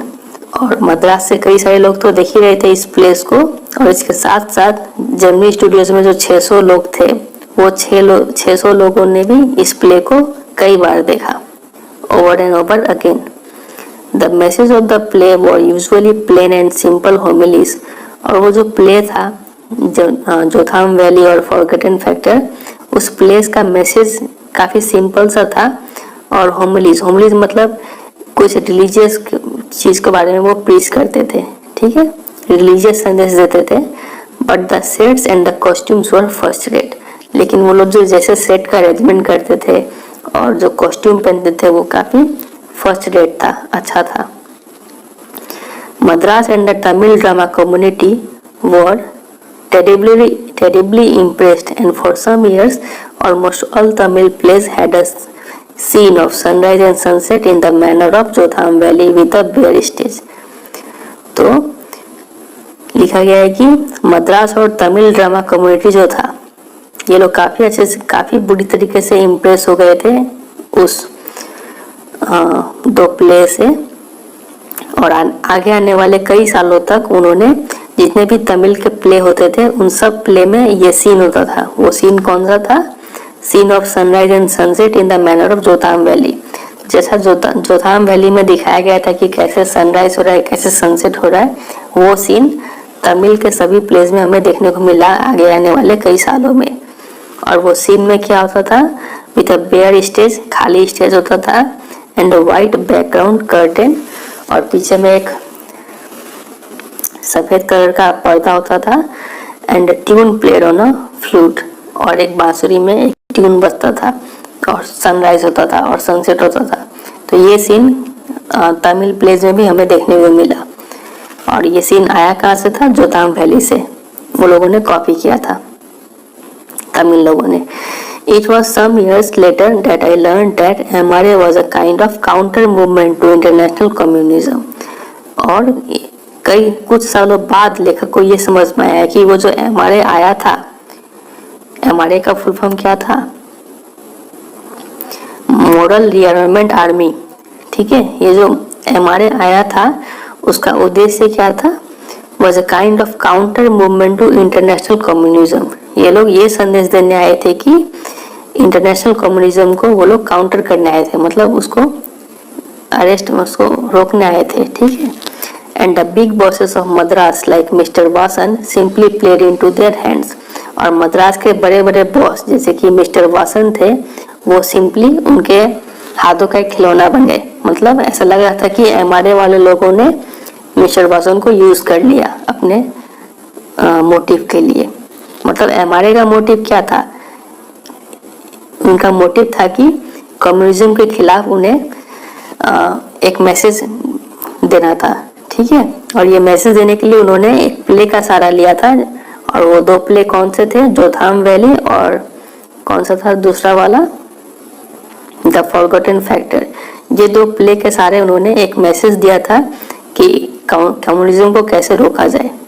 ठीक है, और ये लोग उसको समझ नहीं पाए, जेमिनी स्टूडियोज के लोग। और वही बोला गया यहाँ पर कि big bosses like mister M Vasan simply played into their hands. वो लोग उनके हाथों के खिलौने बन गए। मतलब MRA वाले लोगों ने इन्हें यूज कर लिया अपना मैसेज देने के लिए। I am not sure however that this was Indeed the case. तो लेखक बोलते हैं कि मुझे नहीं लगता है कि सही मायने में ये केस था, क्योंकि for the unchangeable excepts of the big bosses and their enterprises remain the same. क्योंकि मद्रास के जितने भी बड़े बड़े बॉस थे, और उनमें से एक बॉस कौन सा था, मिस्टर वासन। जितने भी बड़े बड़े बॉस थे और उनका जो भी एंटरप्राइज था, जो भी काम था, वो सेम टू सेम चलता रहा। उनके काम में कोई डाउनफॉल नहीं आया। तो इसका मतलब उतना ज़्यादा इफेक्ट पड़ा नहीं। ठीक है, मतलब MRA वाले लोगों ने तो इनको यूज कर लिया अपना मैसेज पोर्ट्रे करने के लिए, लेकिन उस मैसेज से इनको कोई लॉस नहीं हुआ, मिस्टर वासन को और इनके जैसे कई बॉसेस को। ठीक है, MRA और नो MRA हो या फिर नहीं हो, इंटरनेशनल कम्युनिज्म हो एंड नो इंटरनेशनल कम्युनिज्म हो या फिर नहीं हो, उनके अपने बिजनेस पर कोई इफेक्ट नहीं पड़ा। तो वही लेखक बोलते हैं कि मुझे नहीं लगता है इसका इफेक्ट ज़्यादा हुआ, क्योंकि उनका बिजनेस ठीक ठाक चल ही रहा था। The staff of Gemini Studios had a nice time hosting 200 people of all hues and sizes of at least 20 nationalities. लेकिन जो भी हो, जेमिनी स्टूडियो का जो स्टाफ था, मतलब लगभग 600 लोगों का ग्रुप था जेमिनी स्टूडियो में, उन्हें काफ़ी अच्छा समय बिताने को मौका मिला उन 200 लोगों के साथ जो MRA के साथ आया हुआ था। और उस 200 लोगों में लगभग 20 नेशनलाइट्स, ठीक है, लगभग 20 कंट्री से लोग थे वहाँ पे। It was such a change from the usual collection of crowd players waiting to be slapped with thick layers of makeup by the office boy in the makeup department. और ये काफ़ी अच्छा बदलाव भी था। अक्सर क्या होता था, यूजुअली काम क्या होता था कि क्राउड प्लेयर्स को मेकअप लगाओ और फिर शूटिंग करो, यही काम मोनोटोनस हो गया था। ठीक है, तो उस मोनोटोनस काम से उनको ब्रेक मिला और उन्हें काफ़ी अच्छा क्वालिटी टाइम स्पेंड करने का मौका मिला MRA वाले लोगों के साथ में। ठीक है, वही बोला गया यहाँ पर। A few months later, the telephone lines of the big bosses of Madras burst. और इस इंसिडेंट के कुछ महीने बाद फिर बड़े बड़े जो बॉस थे मद्रास के, उनका फिर से टेलीफोन रिंग किया। And once again we at Gemini Studio cleared the whole shooting stage to welcome another visitor. और एक बार फिर से जेमिनी स्टूडियोज को ही मौका मिला एक विजिटर को वेलकम करने का। ठीक है, और उन्होंने अपना पूरा शूटिंग स्टेज को क्लियर कर दिया क्योंकि एक विजिटर आने वाले थे। अब कौन आने वाले थे देखें। All they said was that he was a poet from England. सिर्फ यही सब कोई बोल रहे थे कि वो एक पोएट है, इंग्लैंड से आ रहे हैं वो। The only poets from England the simplest Gemini staff knew or heard of were Wordsworth and Tennyson. तो जेमिनी के स्टूडियो के जो स्टाफ थे उन्हें सिर्फ यही 2 पोएट के बारे में पता था इंग्लैंड के। वो 2 पोएट कौन थे? Wordsworth and Tennyson. और वो लोग और कुछ को नहीं जाने थे। The more literate ones knew of Keats, Shelley and Byron. और जो लोग जो कुछ ज़्यादा पढ़े लिखे थे वो लोग कीट्स के बारे में जानते थे, शेली के बारे में जानते थे और बायरन के बारे में जानते थे। ये लोग बड़े बड़े पोएट लोग हैं, ठीक। तो इनके बारे में कुछ जो ज़्यादा पढ़े लिखे थे वो लोग जानते थे। And 1 or 2 might have faintly come to know of someone by the name Eliot। और एक दो को इंसान को ही पता होगा कि कुछ एलियट बोल के भी कोई पोएट है। तो इतना ही ज्ञान था इन लोगों का। Who was the poet visiting the Gemini Studios now? तब सवाल था कि अब हमारे स्टूडियो में कौन आ रहा है, इनमें से कौन सा पोएट आ रहा है। He is not a poet, he is an editor. That's why the boss is giving him a big reception. Vasan was also the editor of the popular Tamil weekly Anand Vikatan। तो लोग बोलते हैं कि वो poet नहीं है, वो एक एडिटर है। आपको पता है एडिटर क्या होता है? एक संपादक जो अखबार में लिखता हो, ठीक है, वो एक एडिटर है। उसीलिए बॉस जो है उन्हें एक बड़े रिसेप्शन दे रहे हैं। वासन वॉज ऑल्सो, और क्योंकि वासन खुद ही एक एडिटर थे एक पॉपुलर तमिल वीकली का। उस वीकली का नाम था आनंद विकातन, ठीक है। आनंद विकातन के एडिटर थे वो वासन जी, और उसके साथ साथ जेमिनी स्टूडियोज के फाउंडर भी थे। तो चूंकि ये एडिटर भी थे तो इसलिए वो एक एडिटर को वेलकम कर रहे थे, ठीक है। He wasn't the editor of any of the known names of British publication in Madras। फिर लेखक बोलते हैं कि जितने भी एडिटर को हम लोग जानते हैं, जो मद्रास में जितने भी बड़े ब्रिटिश पब्लिकेशन है उनके एडिटर को वो लोग जानते हैं, those known at the Gemini Studio। तो बोलते हैं कि हम लोग तो सब एडिटर को जानते हैं, ये कौन सा एडिटर आ रहा है इसका तो बारे में हम लोग कभी सुने ही नहीं है। Since the top men of the Hindu were taking up the initiative, the surmise was that the poet was editor of a daily। ठीक है, तो चूंकि उस पूरा जो इनिशिएटिव था कि वो आएंगे वहाँ पे भाषण देंगे, इस पूरे चीज को संभाल कौन रहा था? द हिंदू के टॉप मैन। द हिंदू जानते हैं आप, अखबार है, बहुत फेमस अखबार है ये। तो इसका जो पूरा इनिशिएटिव था द हिंदू के लोगों ने लेके रखा था, ठीक है। तो इसलिए ये आइडिया था कि ये सबको ये गेस कर रहे थे कि वो जो पोएट है वो एक एडिटर है, एक डेली का न्यूज़पेपर का एडिटर है, but not from the Manchester guardian और द लंदन टाइम्स। लेकिन वो एडिटर तो है, लेकिन इन 2 अखबार का वो एडिटर नहीं है। That was all that even the most well informed among us knew। हमें सिर्फ जितना सबसे ज़्यादा जिसको पता था इतना ही पता था कि तो ये भी वो क्लियर नहीं हुआ है कि वो पोएट थे ना कि एडिटर थे, क्योंकि इन लोगों को इतने सारे पोएट के बारे में पता है लेकिन वो इनमें से कोई भी नहीं है। तो वो पोएट नहीं है तो हो सकता है वो एडिटर हो, क्योंकि वासन खुद भी एक एडिटर है, तो वो एक एडिटर को बुला रहे हैं रिसेप्शन के लिए। तो लेकिन वो लोग बोलते हैं कि हम लोग इतने सारे एडिटर को जानते हैं, और चूंकि द हिंदू के टॉप इंसान लोग जो थे वो लोग इसका इनिशिएटिव उठा के रखे हुए कि वो आएंगे भाषण देंगे, उनका भाषण को रिकॉर्डिंग करना है। तो लग रहा था कि वो कुछ बड़े अखबार के एडिटर है, लेकिन वो इन 2 अखबार के एडिटर तो नहीं थे, क्योंकि इन 2 अखबार के एडिटर को वो लोग जानते थे। तो वो तो नहीं थे, तो पता नहीं कौन थे, अभी तक क्लियर हुआ नहीं है। एट लास्ट, और अंत में अराउंड 4 in the afternoon, दोपहर के 4 बजे, द पोएट और द एडिटर अराइव्ड। वो जो पोएट था या फिर एडिटर था वो आया, जेमिनी स्टूडियो में वो आया। He was a tall man, वो एक काफी लंबा इंसान था। वेरी इंग्लिश, देखने में काफी अंग्रेज जैसा था। वेरी सीरियस, काफी सीरियस था वो। And of course very unknown to all of us, और काफी ज्यादा अपरिचित भी था वो। हम लोग कोई उसे जानते नहीं थे, किसी ने उसका चेहरा भी कभी नहीं देखा था। battling with half a dozen pedestal fans on the shooting stage, the boss read out a long speech। और स्टेज पे लगभग 6 पेडेस्टल फैंस रखे हुए थे। पेडेस्टल फैंस क्या होता है आप पिक्चर में देख पा रहे होंगे, इसको बोलते हैं पेडेस्टल फैंस। ठीक है, तो इतने सारे फैंस के बीच में वो जो बॉस थे एस वासन, उन्होंने एक लंबा सा स्पीच पढ़ा। It was obvious that he too knew precious little about the poet और द एडिटर। और ये जाहिर सी बात था कि बॉस को भी उतना अच्छे से पता नहीं था कि वो पोएट के बारे में उतना अच्छे से पता नहीं था। पोएट बोलो या फिर एडिटर बोलो, कभी क्लियर नहीं था वो। The speech was all in the most general terms, but here and there it was peppered with words like freedom and democracy. तो जो बॉस ने जो स्पीच दिया वो काफी जनरल टर्म्स में था, काफी सिंपल सा स्पीच था, और उस स्पीच में कहीं कहीं ये सब वर्ड हमें सुनने को मिला था। वो वर्ड्स कौन से थे? फ्रीडम, डेमोक्रेसी, ये सब वर्ड हमें सुनने को मिला उनके स्पीच में। किन के स्पीच में? उस बॉस के स्पीच में। और बॉस कौन है? S Vasan. Then the poet spoke. उसके बाद जब बॉस अपना भाषण दे दिए तो अब स्टेज पे कौन आया?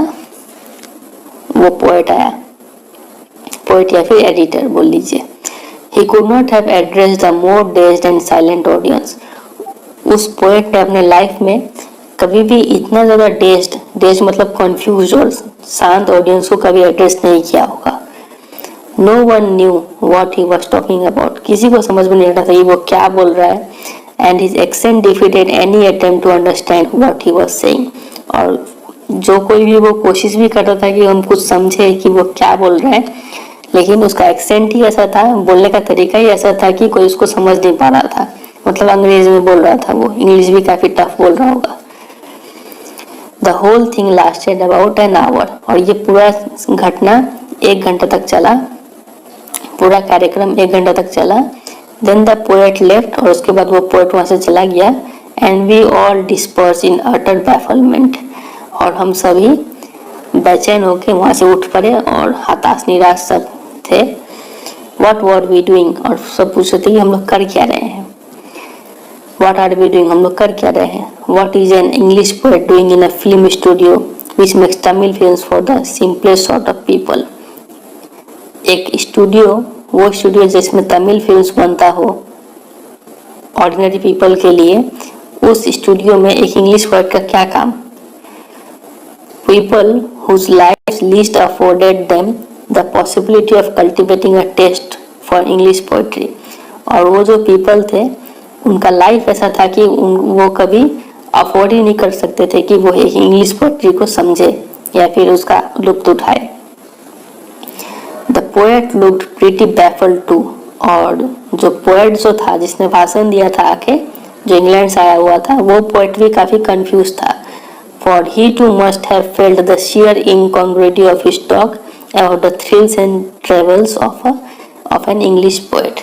क्योंकि incongruity का मतलब होता है जो यहाँ पे फिट ना हो, अनसुटेबल। ठीक है, क्योंकि वो इंग्लिश पोएट भी खुद भी महसूस किया होगा कि इनकॉन्ग्रुइटी का मतलब होता है इनकम्पैटिबिलिटी, क्योंकि वो खुद भी सोचा होगा कि हम कहाँ पे आ गए भाषण देने के लिए। About his talk about the thrills and travels of an English poet. Travels का मतलब होता है efforts। ठीक है, उसने क्या क्या उसने अपने लाइफ में किया है, ये सब बात वो बताया वहां पर, लेकिन उसने सोचा कि ये सब बात क्या बताए, किसको बताए, कुछ उतना सेट नहीं खाया उसका बात वहां पे। His visit remained an unexplained mystery. और वो किस लिए आया था, क्यों आया था, क्या बोला, वो एक मिस्ट्री सा बन के रह गया। कोई उस मिस्ट्री को कोई समझ नहीं पाया। ठीक है, क्या हुआ नहीं हुआ किसी को क्लियर नहीं था यहाँ पे। The great prose writers of the world may not admit it, but my conviction grows stronger day after day that prose writing is not and cannot be the truest pursuit of a genius. काफी लंबा sentence है, इसका मतलब फिर से पढ़ते हैं। लिखा हुआ है The great prose writers of the world may not admit it. तो वर्ल्ड के जितने भी बड़े बड़े लेखक जो है वो लोग भले ही इस बात को ना माने, but my conviction grows stronger day after day. लेकिन जो लेखक है अशोका मित्रण जी है, उनका जो ये फीलिंग है कि वो फीलिंग दिन पर दिन और स्ट्रांग होते जा रहा है। वो फीलिंग क्या है?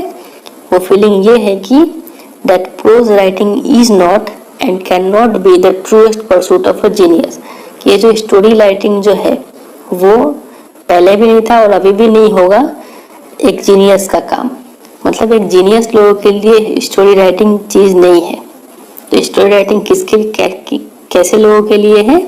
It is for the patient, ऐसे लोगों के लिए है जो काफी धैर्यवान हो, परसिस्टेंट हो, परसिवियरिंग हो, drudge with a heart so shrunken that nothing can break it.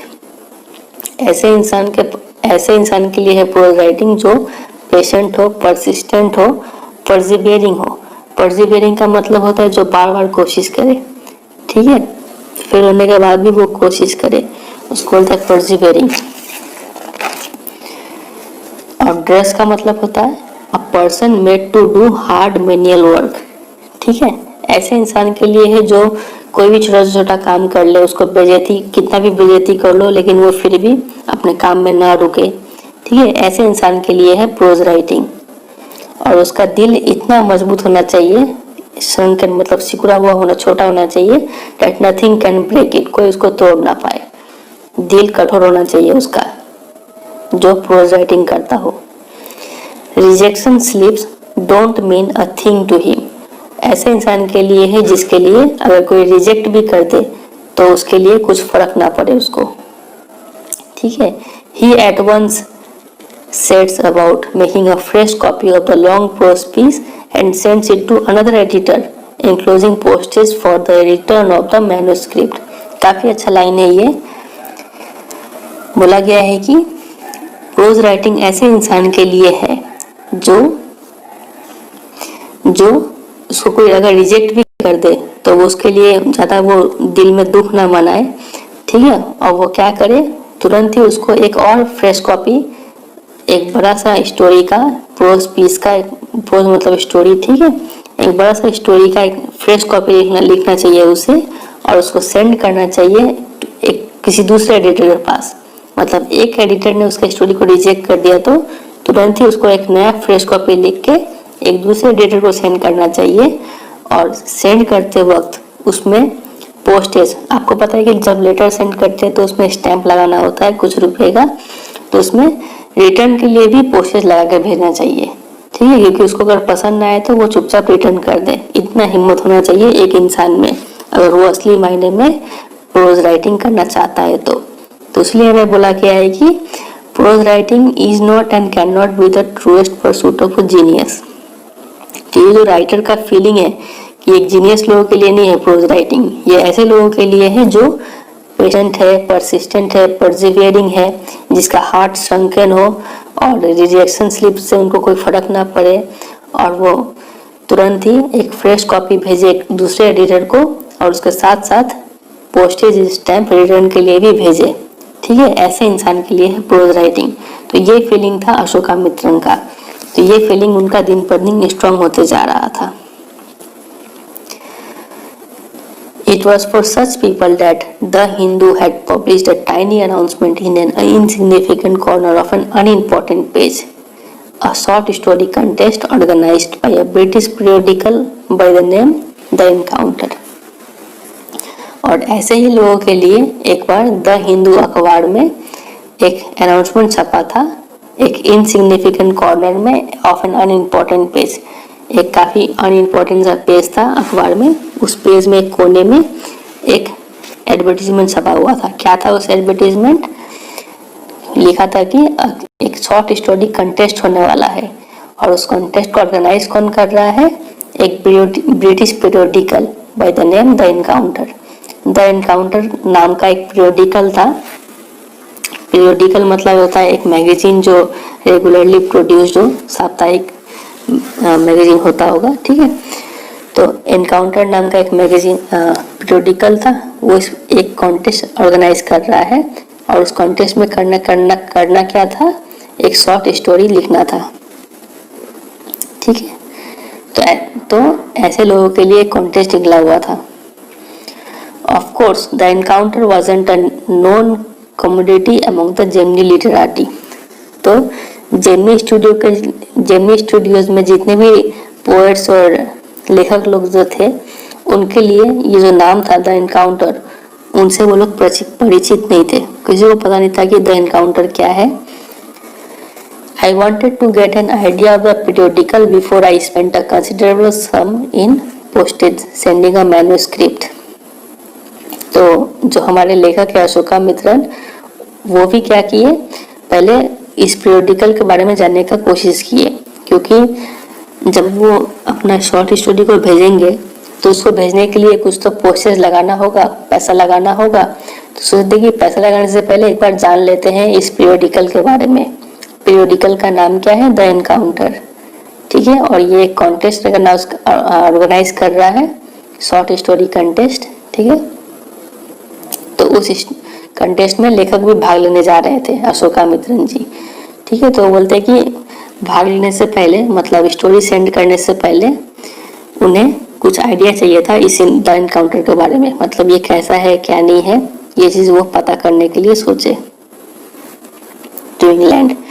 In those days, the British Council Library had an entrance with no long-winded signboards and notices to make you feel you were sneaking into a forbidden area। और उन दिनों में British council library जो था, मतलब जो मद्रास में था लाइब्रेरी, उस लाइब्रेरी में कोई भी साइन बोर्ड या फिर नोटिस नहीं छपा हुआ था, क्योंकि ये साइन बोर्ड और नोटिस अक्सर ये फीलिंग दिलाते हैं आपको कि आप एक फॉरबिडन एरिया में आप प्रवेश कर रहे हैं, अंदर जा रहे हैं।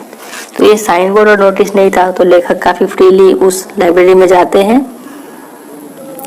And there were copies of the Encounter lying about in various degrees of freshness. और देखते हैं कि वहाँ पे द एनकाउंटर का, ये तो मैगजीन था, पीरियोडिकल था, उस पीरियोडिकल का अलग अलग फ्रेश कॉपी पड़ा हुआ है, ऑलमोस्ट अनटच्ड बाय रीडर्स। और कोई भी रीडर उस मैगजीन को पढ़ता नहीं था उतना। When I read the editor name, और जब मैंने उस एडिटर का नाम पढ़ा, उस मैगजीन का एडिटर का नाम पढ़ा, I heard a bell ringing in my sunken heart। तभी मेरे दिल में घंटी बजा। It was the poet who had visited the Gemini studio। उस एडिटर का नाम वही था जो उस पोएट का नाम था जिसने जेमिनी स्टूडियो को विजिट किया था। वही पोएट जो इंग्लैंड से आया हुआ था, आपको याद है, ठीक है, जिसका भाषण कोई समझ नहीं पाया था, वही पोएट ये जो पीरियोडिकल है द एनकाउंटर, इस पीरियोडिकल का एडिटर था वो poet. I felt like I had found a long lost brother and I sang as I sealed the envelope and wrote out his address। तो लेखक को ऐसा फीलिंग आया कि जैसा इंडियन फिल्म में हमें देखने को मिलता है कि दो बिछड़े हुए भाई आपस में जब मिलते हैं और एक गाना बजता है, ठीक है। तो लेखक को भी वैसा ही फीलिंग आया था कि कुछ खोया हुआ चीज मिल गया, ठीक है। और वो स्टोरी लिख के एनवेलप में डालते हैं और उसको सील कर देते हैं और एड्रेस लिख के भेज देते हैं इंग्लैंड में, ठीक है। स्टोरी को कंटेस्ट में पार्टिसिपेट करने के लिए वो भेज देते हैं, पार्टिसिपेट कर ही लेते हैं मतलब। I felt that he too would be singing the same song at the same time। और लेखक ये फील करते हैं कि हो सकता है वो भी यही गाना गा रहे हो, मतलब जैसा इंडियन फिल्म में देखने को मिलता है वही लिखा गया है कि long lost brothers of Indian films discover each other by singing the same song in the first reel and the final reel of the film. कि अक्सर फिल्म में देखा गया है कि शुरुआत में क्या होता है कि दो भाई बिछड़ जाते हैं, तब एक गाना बजता है और लास्ट में जब दोनों भाई एक ही गाना गा रहे होते हैं तो दोनों पहचान जाते हैं कि अरे तुम मेरा भाई हो, तुमको ये गाना कैसे पता, तुमको ये गाना कैसे पता, ठीक है। तो गाने से अपने आप को पहचान लेते हैं। तो ये बोल रहे हैं कि यहाँ भी वैसा ही फीलिंग कुछ आ रहा था, लेखक भी वही गाना गुनगुना रहे थे और हो सकता है कि वो जो इंग्लिश पोएट था वो भी वही गाना गुनगुना रहा हो। Stephen Spender, Stephen that was his name. तो वो जो इंग्लिश पोएट था उसका नाम क्या था, स्टेफन स्पेंडर। ये आपको नाम याद रखना है, ठीक है। यही एडिटर थे द एनकाउंटर के और यही वो इंग्लिश पोएट थे जो विजिट किए थे जेमिनी स्टूडियोज को, और इनका ही भाषण कोई समझ नहीं पाया था। एंड ईयर्स लेटर, और कई सालों बाद, when I was out of Gemini studios, जब मैंने जेमिनी स्टूडियोज को छोड़ दिया था, वहाँ पे काम करना बंद कर दिया था लेखक ने, I had much time but not much money, मेरे पास समय तो काफ़ी था लेकिन मेरे पास पैसा नहीं था। Anything at a reduce price attracted my attention, और कोई भी चीज़ जिस पे डिस्काउंट मिल रहा हो, कम दाम का हो, वो चीज़ मेरा ध्यान खींचता था। On the footpath in the front of the Madras Mount Road post office there was a pile of brand new books for 50 paisa each.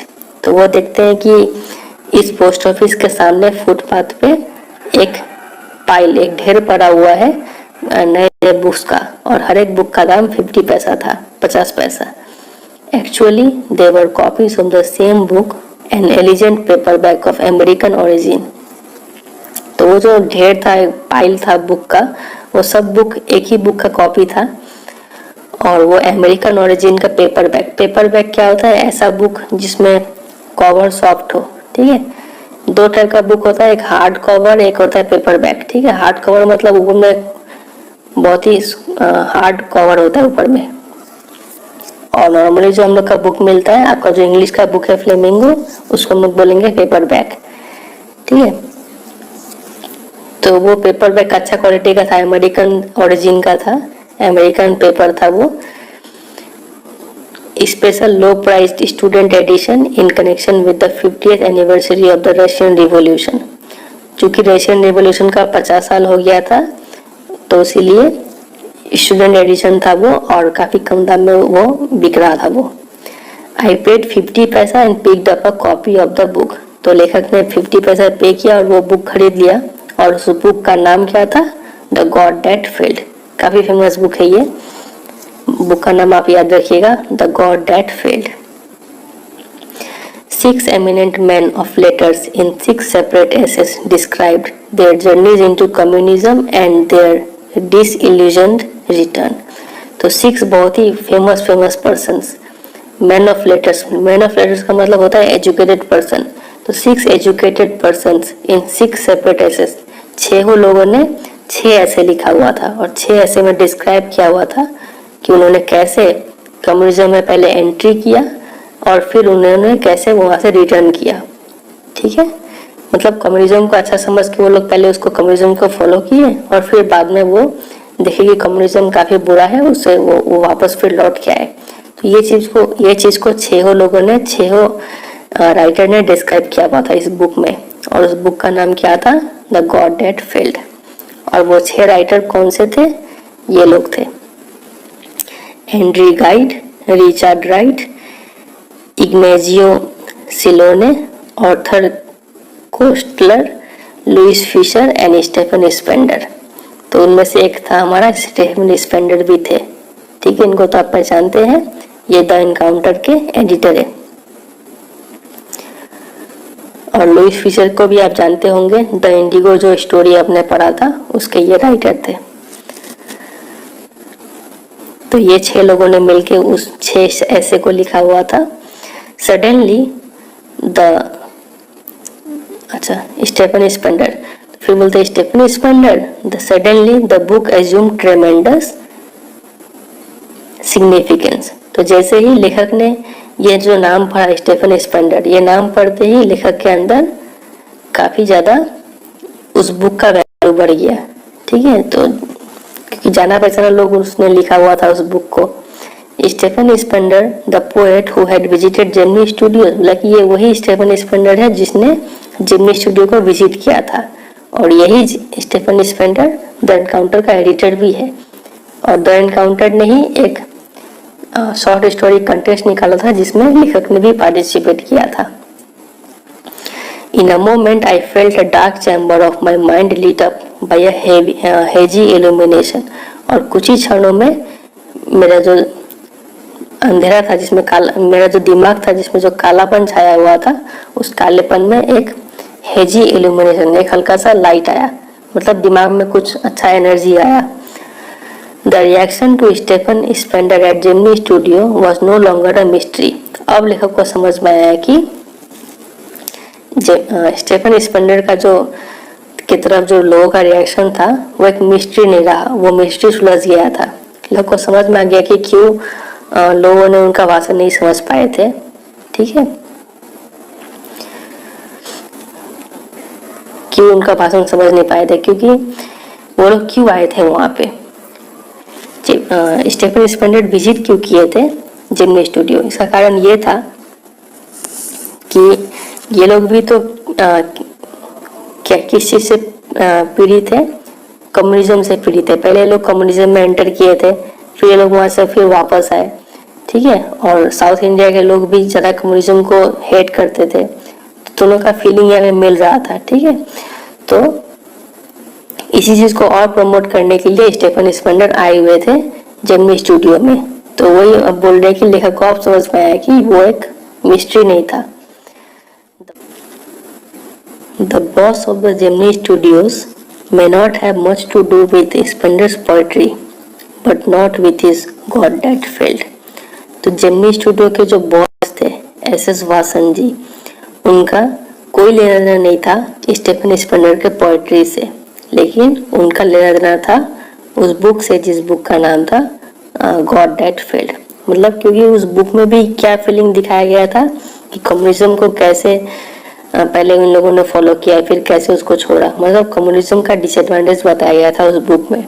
और साउथ इंडिया में भी, और साउथ इंडिया के लोग, उसमें से एक एस वासन जी भी थे, उनका भी फीलिंग यही था कि कम्युनिज्म एक अच्छा चीज नहीं है। तो दोनों का ही फीलिंग यहाँ पे मिल रहा था। तो वही यहाँ पे बोला गया है कि बॉस को लेना देना नहीं था स्टीफन स्पिनर के पोएट्री से, लेकिन उसको लेना देना था उनके बुक से जिसका नाम है द गॉड दैट फेल्ड, कि उस बुक के जरिए दोनों का फीलिंग मैच हो रहा था। दोनों का ही मतलब हेट्रेड था कम्युनिज्म की तरफ, ठीक है। तो यही है फिर ये